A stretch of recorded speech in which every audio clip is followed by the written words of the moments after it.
أدا يا صاحي كي تستريح وبث الدعاء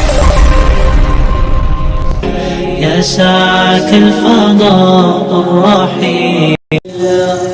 الحمد لله رب العالمين، والصلاة والسلام على رسوله الكريم. أما بعد، فقد قال الله تعالى في القرآن المجيد: أعوذ بالله من الشيطان الرجيم، بسم الله الرحمن الرحيم. وقال النبي صلى الله عليه وسلم: قل هو الله أحد الله الصمد لم يلد ولم يولد ولم يكن له كفوا أحد. صدق اللہ العظیم. میں نے ابھی آپ حضرات کے سامنے ایک پوری سورۃ تلاوت فرمائی ہے جس کا ترجمہ یہ ہے کہ اے نبی صلی اللہ علیہ وسلم کہہ دیجئے کہ اللہ ایک ہے، اللہ بے نیاز ہے، وہ نہ کسی کا باپ ہے اور نہ ہی کسی کا بیٹا اور کوئی اس کا ہمسر نہیں. کیا یہ حقیقت نہیں کہ ہم جب تاروں بھرے آسمان، چوڑی چکلی زمین، اتھا سمندر، اونچے پہاڑ اور بہتے دریا دیکھتے ہیں تو بے ساختہ یہ کہنا پڑتا ہے کہ ان کا کوئی خالق ہے، کوئی ہے جس نے ان چیزوں کی تخلیق کی ہے.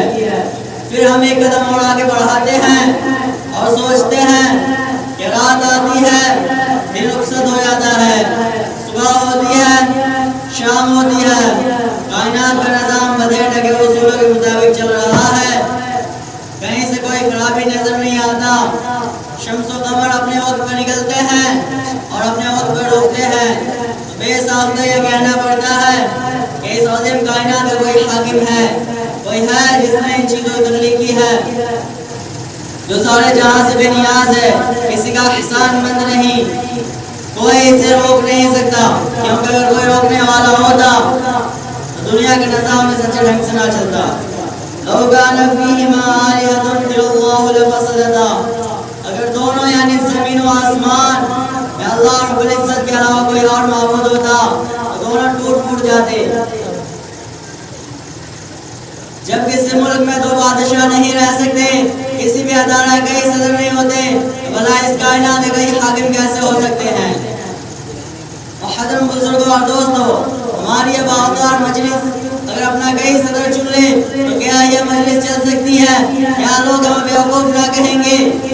تعجب ہے ان لوگوں پر جو سارے جہاں کے کئی صدر مانتے ہیں، کوئی باپ بیٹا اور روح القدس کا نظریہ تراشے ہوئے ہے، کوئی ہزاروں دیوی دیوتاؤں کو پرمیشور کا ساجی بناتا ہے. مگر بڑے افسوس کی بات ہے کہ انہیں لوگ بیوقوف کہتے ہوئے ہچکچاتے ہیں.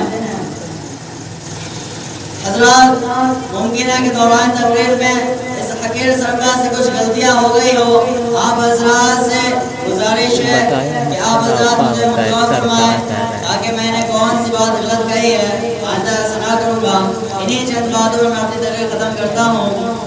نقش توحید کا ہر دل میں بیٹھایا ہم نے، نقش توحید کا ہر دل میں بیٹھایا ہم نے، زیر خنجر بھی یہ بات سنایا ہم نے، کس کی حیبت سے صنم سہمے ہوئے رہتے تھے، منہ کے بل گر کے وہ اللہ واحد کہتے تھے.